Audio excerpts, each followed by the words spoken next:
Phew.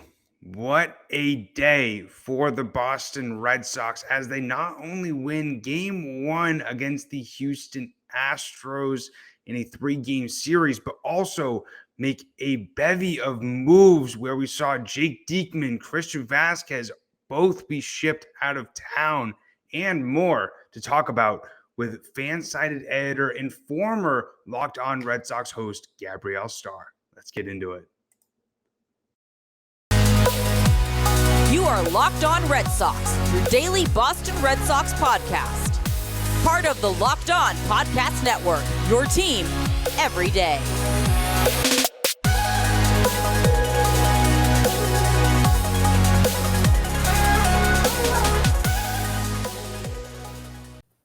I want to welcome you back into a Locked On Red Sox podcast, and thank you so much for making Locked On Red Sox your first listen of every single day. We have a very special guest today after a crazy Red Sox overall day with trades, a nice Astro win. Gabrielle Starr, the founder of Girl at the Game and FanSided editor, is back, and former Locked On Red Sox host. You know, the last time we spoke was right when the lockout ended, and it's pretty crazy everything that's unfolded since then. It's definitely not how I saw the season going. No way. But I also couldn't really, this is the first year in a long time that I kind of feel like I haven't had a solid grasp of how the season was going to go. Like in 2018, I was like, I'm all in on this team. And then in 2019, I was like, this team is not going to do as well as they did last year. And then in 2020, like we all knew that the team was going to be garbage. Like there was not a single person that thought they were going to do well. And then last year, when I was hosting this show, we did predictions, video predictions for the entire MLB department. And my prediction, and I love that I have this on video because people are like, oh, you didn't believe in them. I'm like, I literally believed in them in March of 2021. Yeah. My prediction was they are going to be better than everyone thinks. They're going to be fun to watch. And I think they're going to like be in the wild card race. And literally all of that was true. It was a very fun season. They won the wild card game and vastly exceeded expectations. This was the first year where I was kind of like, I don't really know how I feel about this team. And I'm not saying I'm like psychic or anything. It's just that, you know, I've been watching this team my whole life, and it's, you kind of get a feel if you're as psychotically ingrained and invested as I am, you kind of start to read the patterns and the vibes. And it just was like, they're spending money, but like, do we like how they're spending money? You know, the Xander Devers negotiations is very similar, kind of bleak cloud hanging over the season, the same way Mookie in 2019, also a year that they had high expectations after a deep postseason run, very high payroll, you know, et cetera, whatever. And here we are where they are literally chopping the 2018 team into bits and selling them for parts right before our eyes. Not that a significant portion of them weren't already gone, but I feel like it's very different right now because it's a lot of them all at once. Whereas like there was Mookie and Price together, but other than that, it was kind of a gradual dissipation. And now it's like the remaining contracts of 2018 players besides Xander and Devers are up. And so it's going to happen like all at once, one fell swoop, fire sale, you know, kind of thing.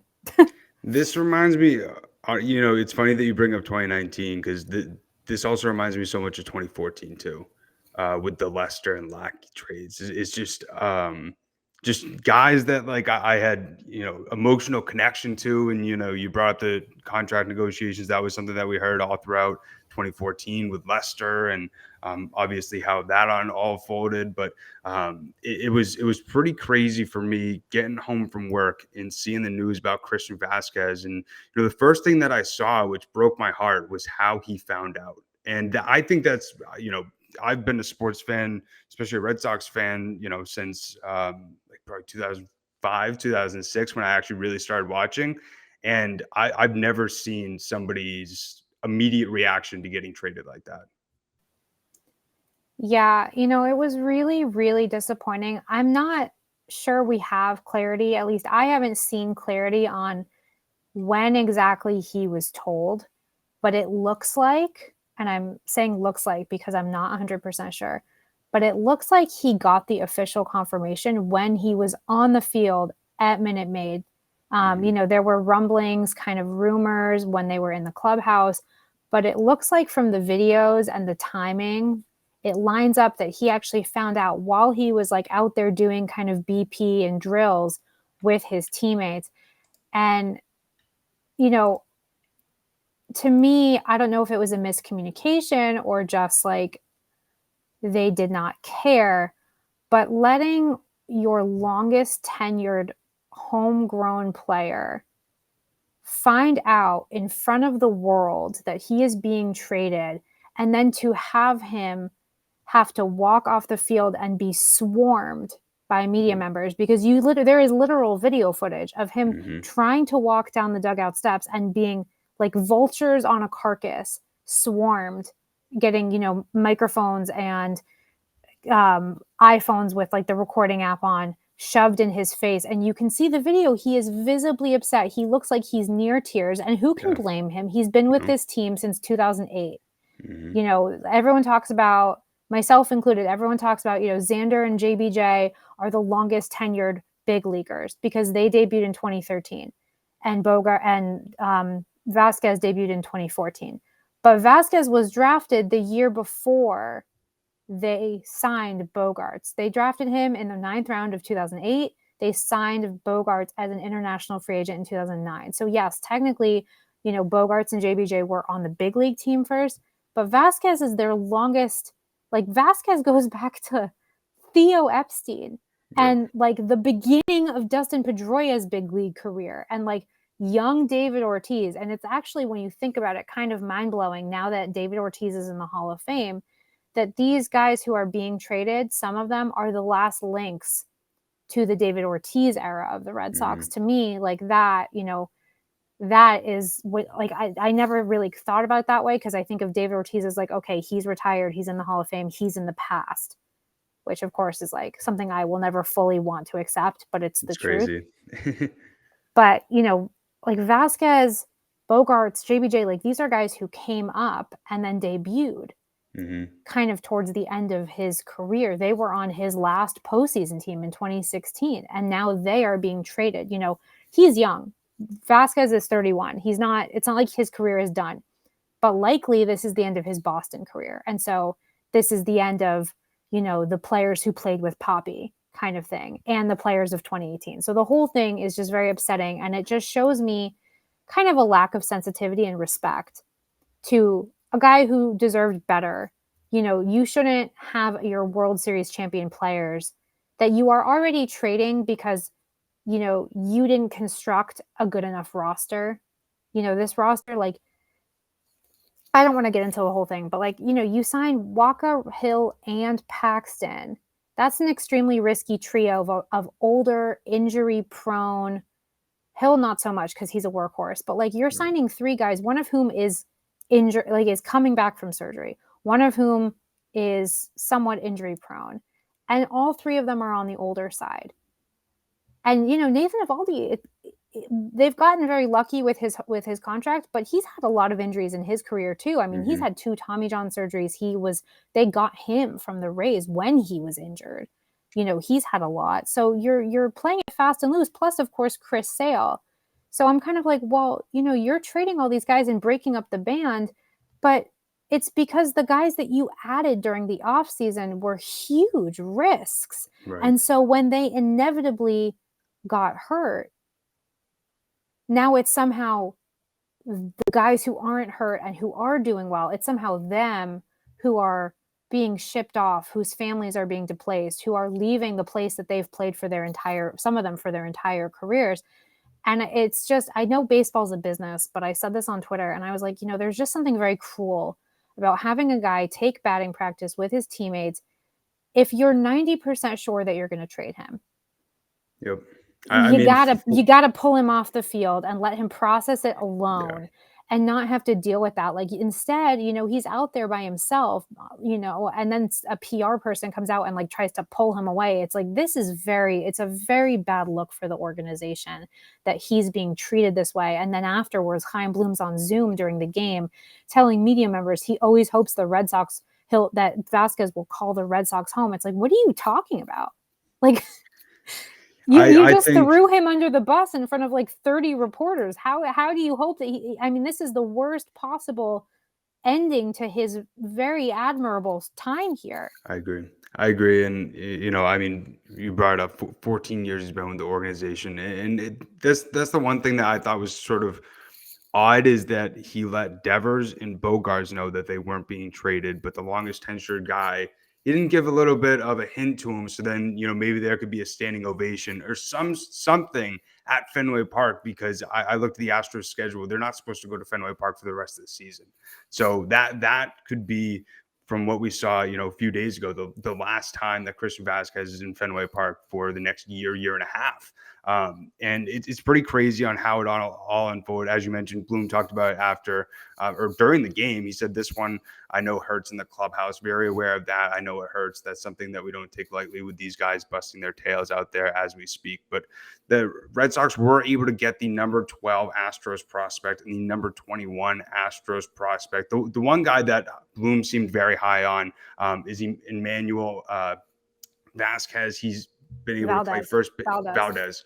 We traded a Vazquez for a Valdez, so now we're all upset and jumbled. So he's played first base, second base, third, and also left field and right field, and he's currently hitting 327 right now with 21 home runs across AA and AAA. Abreu not as good as of a showing this season as Valdez. He's right now hitting 249 in AA with 15 home runs and 23 steals. So it's an interesting return. Honestly, they got a lot more than I expected for a guy like Christian Vazquez, but especially with how well he's been playing throughout this season and how much of a need the catching position is for the Astros, I'm not surprised. We hope that you are enjoying this episode of the Locked On Red Sox podcast, but I just want to take a second to talk to you about Built Bar Puffs.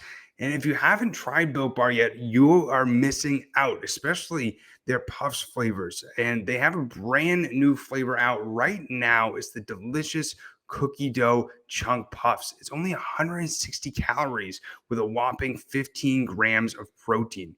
And something about Built Bar that really blew my mind when I first heard it is that they're covered in 100% real chocolate. And it's the easiest and best way to not only eat healthy, but eat good food as well. So you can have this, before your workout, after your workout. And it's a great way to be able to get all that healthy nutrition in one small bar. But you're going to love the new cookie dough chunk puffs. Whether you need a snack for a workout or a late night treat, Built is the perfect protein bar, and they taste better than a candy bar. So ditch the calories, fat, and sugar and grab yourself a Built Bar. Go to Built.com, use promo code LOCKEDON15 and get 15% off of your order. Use promo code LOCKED15 to get 15% off your order.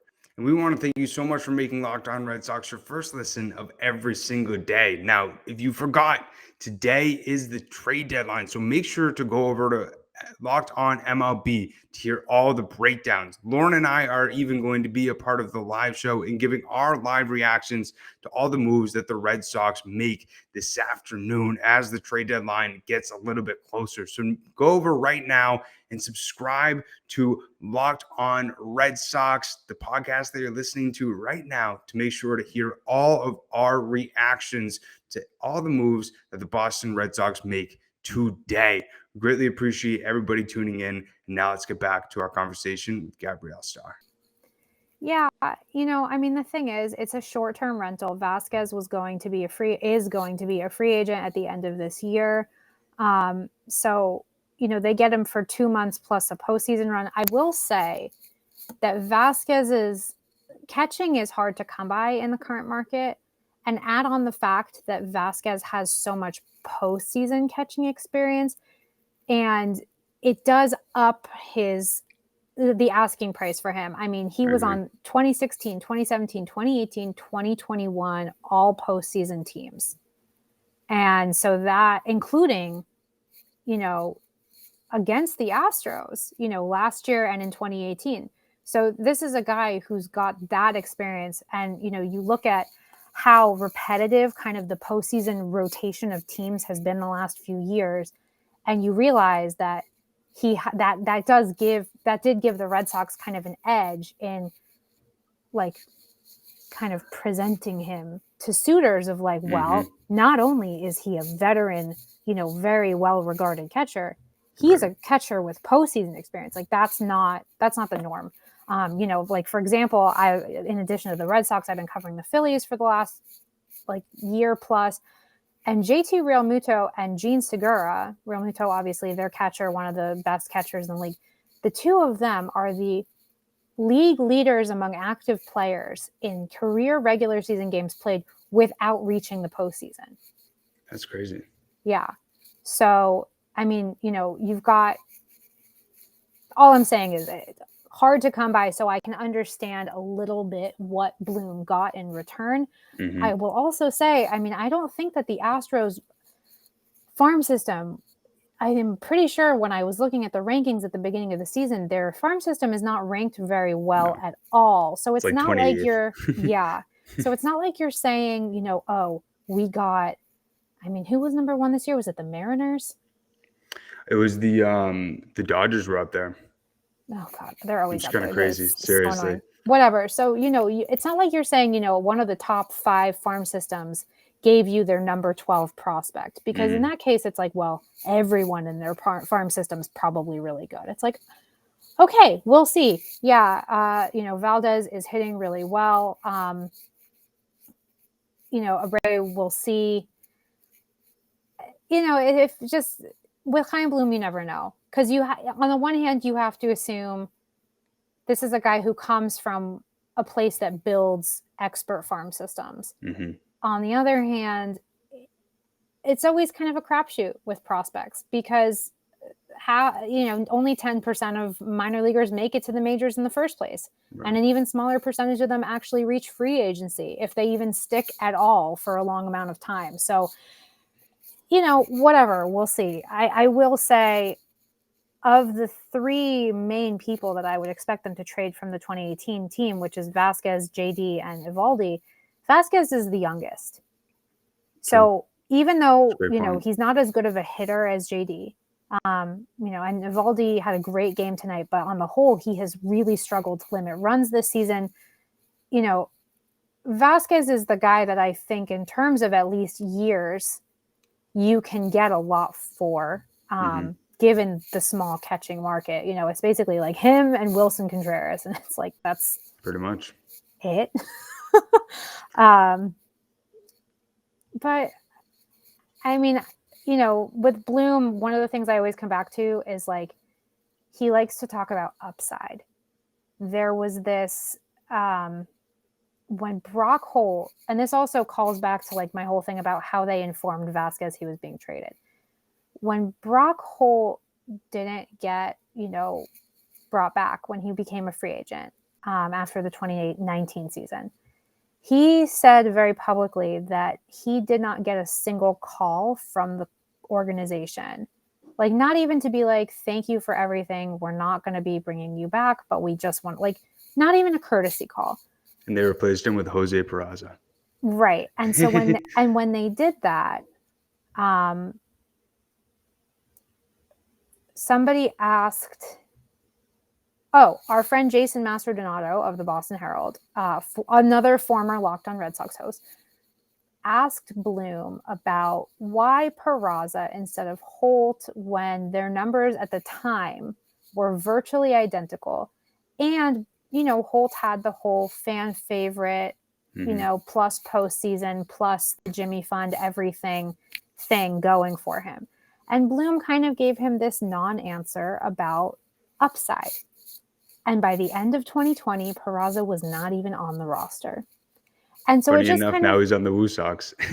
I know. Old friend returned. Also, Danny Santana, welcome back. I don't want to talk about it, but I'm just saying, like, it's kind of this, you know, I always talk about the Red Sox have patterns, but Bloom also has patterns of like, you know, he'll rave about somebody, but then at the end of the day, and I kind of would just rather them not rave at all, because it's like, if it's just fake to me. I understand you're not going to tell people on the outside your game plan. I'm not asking you to. I'm just saying, in a fan base like the Red Sox, like Fenway Faithful, Red Sox Nation, don't piss on our heads and then tell us it's raining instead, because we're too dialed in. Yeah, We we're know not stupid. better. Yep. If you're not bringing back Brock Holt, just be like, thanks for everything. We wish you the best of luck. I agree. Don't be like, oh, well, this guy has upside that Brock Holt doesn't. Brock Holt was here for like 4+ years. Yeah, I agree. And He Peraza didn't last a full season. He did a very similar thing when he was talking about the most recent Red Sox catcher, Reese McGuire, who the Sox got from the White Sox for Jake Diekman. He said, we like what Reese McGuire brings to the table. Left-handed hitter, asset on defense. Left-handed hitter who has 0 home runs in 53 games this year. It is batting .225, but one thing I will say is that thank God the Sox got rid of Diekman's contract, because he was with them for next season too for $4 million. He's nowhere near worth that. And the upside that you can talk about, like some positives with Reese McGuire is he does have +7 defensive runs saved, 31%. I wrote that tonight. Rate. I said he has a +7 defensive run saved. I don't thank think you, that MLB trade rumors. I don't think that there's, I don't think that there's no upside to McGuire. Like, I think it's a very different situation, obviously, than Holt and Peraza. That was that's like a very niche example, but it's something I think about just in terms of every time I hear Bloom rave about somebody that isn't coming back. Right. He also raved about Jackie Bradley Jr. After the 2019 season, and it was like, you knew he wasn't coming back. And the only reason that he did come back this year is because Bloom also got prospects for him. Yep. And, it's been fine. His home splits are great. His away splits are literally less than half. If you cut his slash line in half, it would still be higher than his away splits. But you got prospects. But then you watched Hunter Renfroe hit homers in back-to-back games at Fenway this weekend with the Brewers. So it's like... I retweeted your tweet about the power that we gave up, especially with Schwarber. I think he hit his 33rd home run or something like that. I just 32, thought 32. Like it's like NL. It's the most in the NL as of yesterday. Yeah, how that all played out is pretty crazy, especially with you were right. with Renfroe just going off against the Sox. But it's something where, like, especially with this Reese McGuire trade, it's kind of weird. I have a small past with this guy. I actually sent him fan mail when I was like, I can't even remember how old I was, like 12 years old. And it got lost in the mail. Like, the envelope ended up ripping and stuff. And he ended up signing 2 cards for me and sending it back and saying, hey, like, I got this, like, a ripped envelope. Wanted to make sure you got some autographs. And I actually met him at, like, spring training. I told him that story. He's like, oh, I remember that. And, like, I've been able to talk to him on social media. Such a nice guy, like, wicked down to earth. Hopefully, like, that correlates to the field. Hopefully we get some good stuff. But luckily, they're getting a good clubhouse guy. One guy I'm a little bit on edge about is Tommy Pham. They acquired him from the Reds for a player to be named later. Obviously we've heard about the fantasy football issue that he had with Jock Peterson. Also, I don't know if we heard at the start of the season, he pretty much mentioned that, like, all he cares about this season is numbers. But that was also when, like, the Reds had only won like 3 games in April. But, like, the vibes are just not good around this guy. And he seems to be a very egotistical type of player.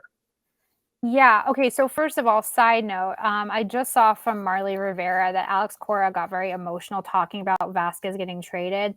And he said that he spoke to Vazquez before BP, letting him know that there was a trade in the works. And Vazquez asked if he could take BP with the team today. So I guess it was more kind of like a one last hurrah with his buddies. Which is very, very, very heartbreaking. But I will say, you still should have come out and gotten him and taken him off the field when it was confirmed so that he didn't have to face the madness. But I just wanted to clarify that because we have some clarity now. Tommy Pham, I'm like, so I'm writing about the Red Sox trades tonight. And of course, like, they had to do them all in a span of 10 minutes. So it was just like smacking me repeatedly in the head.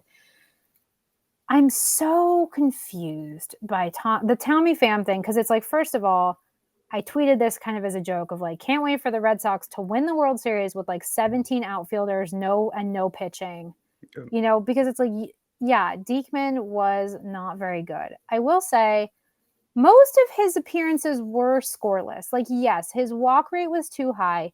He had 3 of their blown saves, but 3 is a very small number compared to the fact that they have over 20 blown saves. I think the Rays are the only team with more blown saves. Which is crazy. Yeah, and it was not the case for most of the season. We were firmly in the lead on that. Yeah. So I'm like, okay, how are we? I shouldn't say we, because we're not the Red Sox, but like, how are you getting pitching? Because like, so far, the only thing that you have done is subtract a pitcher. We already have, there are already like 11 players on the injured list, and a solid 5 of them are pitchers at least. I mean, it's like, I think Rich Hill got activated. They said that he was going to pitch.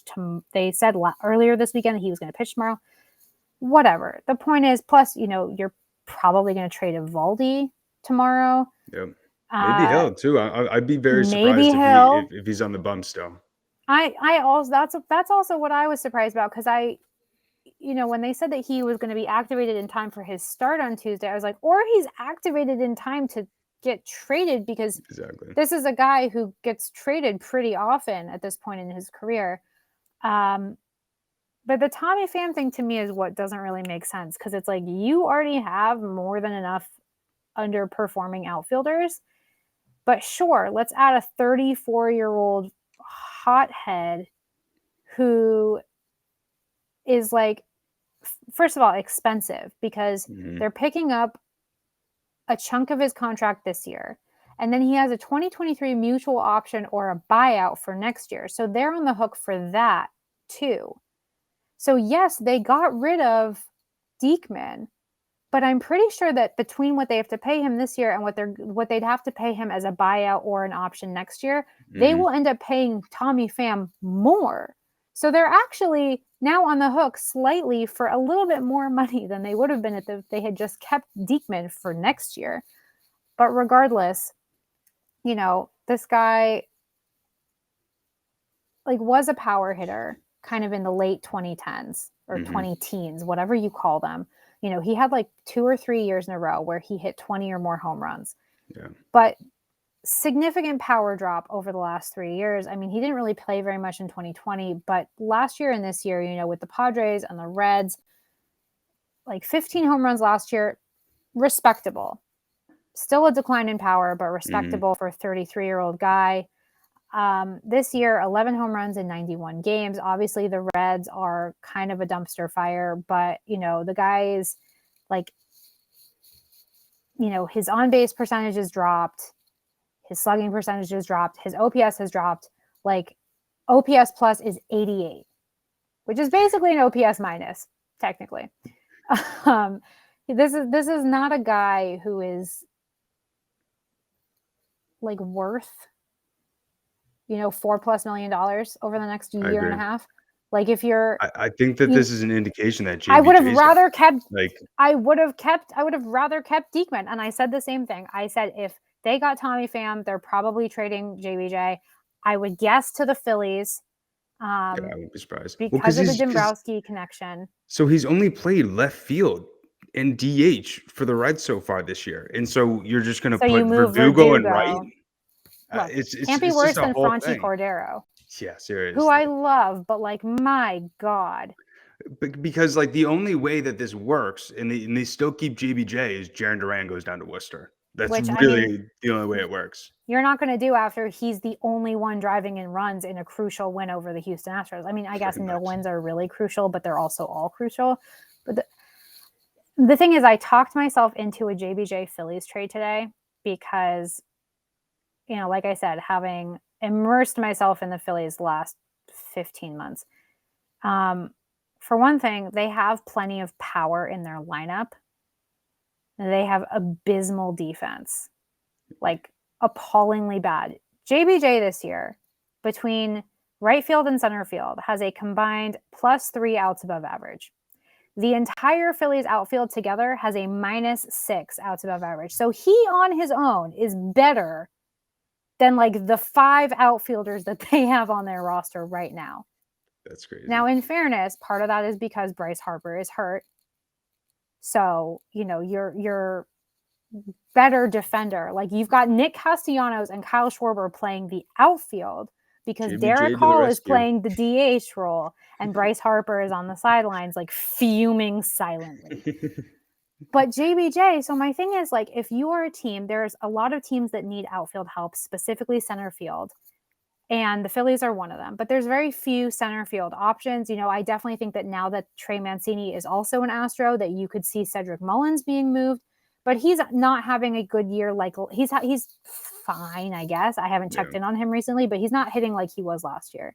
Right. But there's just not a lot of options. So if you're a team like the Phillies where you don't need the offense, but you need the defense, Jackie's kind of low-key a perfect fit because he can hit occasionally, but he's literally won a Gold Glove, and he should have won a Gold Glove in 2017 too, but he was robbed. So, I think he's honestly a perfect fit for them. And, the way that Chaim Bloom is, the Phillies won't have to give up any of their top prospects, which Dombrowski has been very clear he's not willing to do anyway. And, Dombrowski's familiar with Jackie. So, plus Jackie brings that postseason experience to a team that has literally the most anti-postseason players in Segura and Real Muto.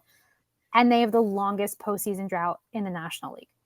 So I kind of think, I don't want him to leave. I love the Bradley family. But they have Jackie has always been very, very nice to me when I've reached out to him with questions, comments, whatever. But I do think it's a good fit. So if I am playing Chaim Bloom, it makes sense. It also means that yet another one of their longest tenured players is gone. He was already technically gone, but he'll be gone again. So that would be a weird dynamic.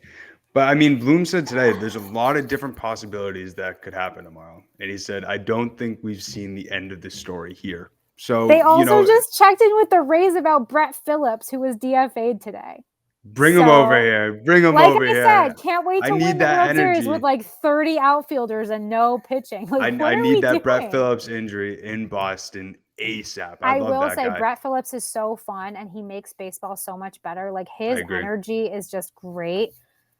You obviously you statistically you cannot hire some. People are going to hear this podcast and be like, "This is coming from the woman who wanted Brock Holt on the team forever." I'm like, first of all, that's the only player in postseason history to hit for the cycle. So put some respect on Brock Holt's name. He also played every single position. But no, you can't. In a game of baseball where it's a team sport, it's not like basketball where you could have 4 scrubs and prime Michael Jordan and get to the championships. You can't have a guy based on vibes. It doesn't work. No, yeah, I agree. Unfortunately, that's not the kind of sport that this is. Tommy Pham mixed with Brett Phillips. Oh my God. Just opposite vibes. But last thing for you, especially with tomorrow today being the deadline when this is coming out, JD Martinez, Nathan Eovaldi, Rich Hill, JBJ, all could be gone. And who knows if they try to get rid of Waka, even though he's on the IL right now, but he still has a little bit of value with how well he's been doing. What dominoes do you think is going to fall? And do you think that there's going to be a big surprise that Bloom comes out of nowhere and the Sox make this incredible trade? Or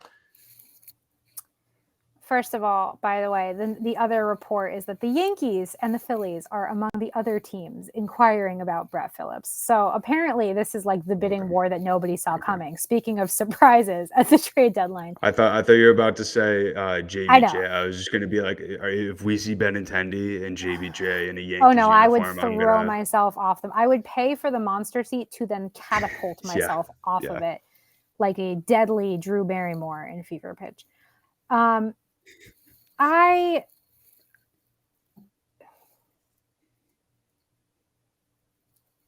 Bloom is so unpredictable. I don't never even know. know. Like, I think that actually my answer, the thing I said at the beginning about like why it was so hard to predict how I felt about this season coming into it. 'Cause you I never know. hate, people are going to hate me for saying this, but like the Chaim Bloom era hasn't even truly begun yet. No, it Because, hasn't. like, yes, he came in, immediately traded Mookie Betts, like made some very questionable moves, but there were several big contracts on the books, holdovers from the Dombrowski era. Mm-hmm. And they were largely contracts that either were untouchable or just like didn't make sense to move or whatever until now. And my concern is that when all this money comes off the books at the end of either tomorrow or this season in general, whatever, both, when the Red Sox are suddenly a very empty roster come November, who will replace JD Martinez, Nathan Eovaldi, next year Chris Sale? Like, Chris Sale is the last, aside from Xander, who is like kind of in his own class because of all the opt-outs and also because he asked for that extension. Chris Sale is like the last of the Dombrowski spending era. And I'm very curious and very concerned about what the replacement in like effort will look like. Because like, I agree. aside from Trevor Story, he hasn't given out a contract of longer than 2 years. And I don't think he's given out a contract in excess of $20 million to anybody besides Trevor Story. Yep. So all of these big contracts that, were weighing the Red Sox down, like, they weren't his. And I don't think that he will replicate them because everything that ownership has indicated. And of course, I'm not blaming him for ownership wanting to be cheap. I'm just saying, like, he was hired for a reason. And the reason was to take this team in the direction of Tampa Bay and Oakland and the Diamondbacks, like the Pirates and the Diamondbacks. And so I'm like, you think that this is the Chaim Bloom era now? This is just the beginning. And that's why, like, I don't even know what tomorrow is going to bring, because yes, I think they trade Eovaldi. I think they trade JD. I think they trade JBJ. Like, I didn't think the JBJ thing had legs until today, really, because no one was talking about it. And I think kind of because of his hitting, I feel like he's kind of an afterthought. But with his postseason experience and his fielding, I think that there are teams that have enough bat power where they're like, yeah, it's fine. Because the thing is, like, this was always my kind of refrain with JBJ when Mookie Betts was still here, which was, people would be like, well, JBJ can't hit. I'm like, yeah, where have you been for 10 years? For real. It's Like, been an issue since he got caught up. He's always been an inconsistent bat, but he's never been here to be a hitter. He's always been here to be a glove. And the hitting is just the bonus. And, like, at the end of the day, when he retires, like, he should be remembered as the guy who came up clutch offensively in ALCS in 2018. And he'll be remembered for like a million incredible defensive like catches, climbing walls. He climbed a wall tonight. He climbed the wall. That ball was like 30 feet foul. He still climbed the wall at Minute Maid. I'm like, you can't, whatever. So that's why I think that until today, he wasn't really considered a trade target. But I think he makes a lot of sense for a team like the Phillies. And so I think by tomorrow, the Red Sox will have acquired 20 new outfielders. They will have no pitching. They'll have less pitching tomorrow than they had before this afternoon. And, I think the team will, I think they'll win 82 games. I think they'll get to like maybe they'll eke out a winning record, but this isn't a postseason team. I mean, I hope I'm wrong. Look, I've always said, I'm very happy to be wrong if it means the Red Sox win. Like, you want to old takes expose me in October when they win the wild card game and then they go play the Yankees? Like, great. I will be so happy. I'll be like, I'll eat my words, whatever. If this weird ass bunch of guys, this ragtag motley crew somehow figures it out. But I just, at the end of the day, I think the biggest issue is like, look at the Yankees at the trade deadline. They were already so good, and now they have presumably gotten better. Like Frankie Montas, his numbers against the Red Sox are absurd. So like, if you thought the Red Sox were struggling against the Yankees already, buckle up. But it's like, it's not even just about competing with their division and with the rest of the league. It's, this team has so many holes in their roster right now that it's hard to see them even filling them just to be a competent team, let alone a contending team. And that's why I'm just kind of like, this sucks, but it happens. There have been plenty of teams that come into a season with a lot of potential and then just get smacked with injuries. And at the end of the day, like, it's not going to be the underperforming. And yes, the roster was questionably constructed, but ultimately the thing that has been the biggest killer has been the injuries. And that sucks, but it's like, okay, so are we going to push this?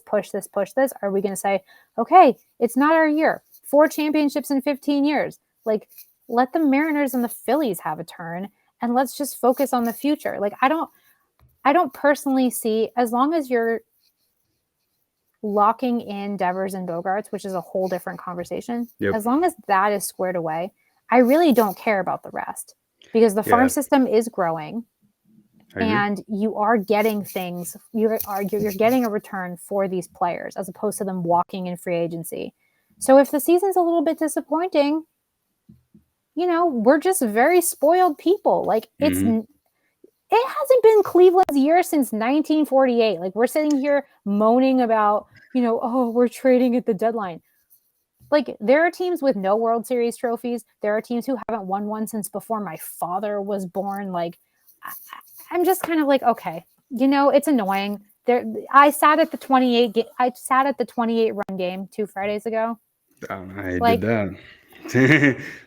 I mean, I left in the 5th inning when it was 23-3, but I'm just saying, like, we are very spoiled people, and I'm just kind of like, okay, like, it is what it is. Injuries happen, stuff happens. Like, are we going to sit around and moan about it? Or are we just going to like move forward and focus on the important thing? Like, get Bogarts and Devers signed, free up all that cash, get some good pitching, like, remind the owners what city this is so that they spend money again. And like, let's do this for next year. It's fine. Like, it's not a big deal. I turn 30 next year. Do it for me. Do it for my 30th birthday. I honestly couldn't have said it any better. And they just got to take that money, give it to Devers, give it to Bogarts, because the price just went way up for Devers. I don't know if he's Austin Riley just signed a 10-year, $212 million contract. You're going to have to give him way more than that. So it's going to be really Red Sox are like, oh, we'll give you the Matt Olson deal. Exactly. Good Lord. Makes no sense, but going to be pretty crazy to see what happens tomorrow. Everybody get excited. So many moves could happen. So many different possibilities. Heimblum said it himself, but really appreciate you giving your insight tonight, Gabrielle. Where can people follow you? Where can people hear more about your insight? Well, thank you for having me. It's always nice to come back. So you can follow me on Twitter. I'm at GFSTARR1. And you can read me on FanSided. I have a weekly column on the main FanSided website. I run Bo Sox Injection, which is the Boston Red Sox website. If you care about the Phillies, like, I've got content on our Phillies site, which I also run. And, go Sox. I mean, I don't. that's how we end the podcast. We didn't even talk about the game tonight, and it was just such a weird game. So I'm just like, I don't really know how to feel. I've written probably 7 articles today. Like, I'm done. I'm spent. Like, well, if you want to go and read her articles, she does an amazing job of putting this energy, putting this personality into words on a piece of paper that you can read on your laptop. And definitely go and check her out on Twitter, because she has some great tweets outside of the Red Sox and has a really witty personality. Go over and check her out. But greatly appreciate you coming on as always, Gabrielle. We got to get you on again. Oh, anytime, Jake. We hope that you did enjoy this episode of the Locked On Red Sox podcast, and we're curious to hear your thoughts about all these trades going on. Obviously, both Lauren and I are a little bit sad about Christian Vazquez leaving town after being with the Red Sox organization for 14 years. But not only the Vazquez trade, we want to hear your thoughts about Diekman and Pham as well. Make sure to tweet us over at LO_Red Sox, or also myself at Jake Iggy, or also my co-host Lauren. It's at la 3 laws, Lauren with 4 R's. We want to hear your thoughts. We're really curious about how you guys are feeling about some of these trades and what this could mean for the Red Sox going into the second half. But especially with the trade deadline today, we can see a lot more different moves. And, as I just mentioned, make sure to go over and give us a follow at Locked On Red Sox over on Twitter. It's LO_Red Sox. But we want to thank you so much for making Locked On Red Sox your first listen of every single day. Now, make sure to make your second listen Locked On MLB podcast. MLB expert Paul Francis Sullivan brings you humor, passion, and his unique perspective on every team. So make sure to follow the #1 daily league-wide podcast, Locked On MLB, on the Odyssey app, YouTube, and wherever you get your podcasts. And today, Lauren and I are going to be going on there live, giving our reactions to the different trades that the Red Sox will be making before the deadline at 6 p.m. So make sure, if you are not yet, to subscribe to the Locked On Red Sox podcast on whatever audio platform that you're listening to right now. Or if you're watching us on YouTube, go down there right now and click the subscribe button, because we post Monday through Friday to keep you updated about everything that is going on with the Boston Red Sox. But before we end this episode, I want to thank you so much again for listening to the Locked On Red Sox podcast. Make sure to give myself a follow on Twitter. It's at Jake Iggy, as well as my co-host Lauren. It's at la 3 laws, Lauren with 4 R's. But hope everybody has a great rest of their day, and let's hope and pray the Red Sox make some moves to stay competitive during the second half and fight to hoist up that World Series trophy. But we'll end it how we always end it, even though the vibes are a little bit weird right now with the trade deadline going on. Let's go Sox. Peace.